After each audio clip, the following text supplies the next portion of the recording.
Il y a un nom qui revient encore et encore depuis des années. Joy Boy. Un nom, un mystère. Qui est ce gars? Pourquoi il a 800 ans d'ancienneté? Et surtout, pourquoi il fait peur à tous les royaumes? Spoiler, il est peut-être la clé du mystère final de One Piece. Ah bon? Tu veux comprendre les bases sans te perdre dans de fausses théories? Tu es au bon endroit. Tout d'abord, Joy Boy, il était un pirate légendaire il y a 900 ans, à l'époque oubliée, qu'on appelle aussi le siècle oublié. Il a passé un pacte avec les hommes poissons, avec le poneglyphe de Ryugu, promettant de faire partir le navire Noah. Mais il a échoué dans le district des hommes poissons et il a laissé une lettre d'excuse gravée sur le rocher. Il a laissé des messages cryptiques, confié des armes anciennes et il a même défini un héritage appelé promesse non tenue. Lors de l'activation du Gear 5, du Gear 5 en français, The Niche, l'éléphant grand de baiser, il entend les tambours de la libération et il crie « Joy Boy est revenu ». Imu et les Gorosei ressentent ce haki ancestral et ils reconnaissent la puissance du vrai Joy Boy. Donc Oda, il a clairement fait le lien. Luffy incarne l'héritage de Joy Boy. Dans sa récente interview, Oda parle de la volonté du G et de Joy Boy comme des éléments centraux de la saga finale, sans tout dévoiler. Il a dit qu'il y a un lien entre Luffy, Joy Boy, Imu et l'ultime Laftel, sans en dire plus. Parlons maintenant des théories les plus dingues.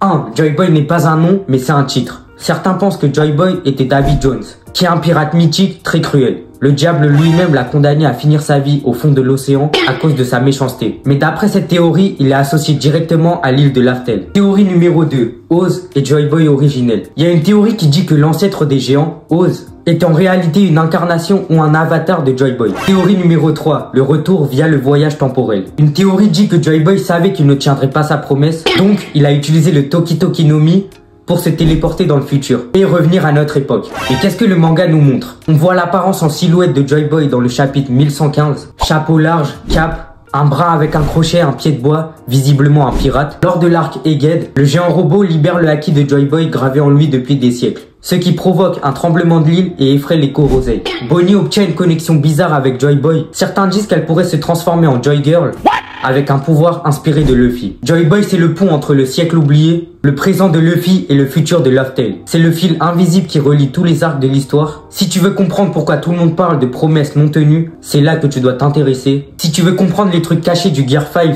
c'est par là aussi. Et si tu veux un aperçu du mystère final, ça se passe aussi avec Joy Boy. Merci d'être resté jusque là, j'espère que t'as kiffé la vidéo. J'espère que je t'ai au moins un peu aidé à comprendre qui était Joy Boy. Si c'est le cas, n'hésite pas à liker la vidéo et à surtout t'abonner.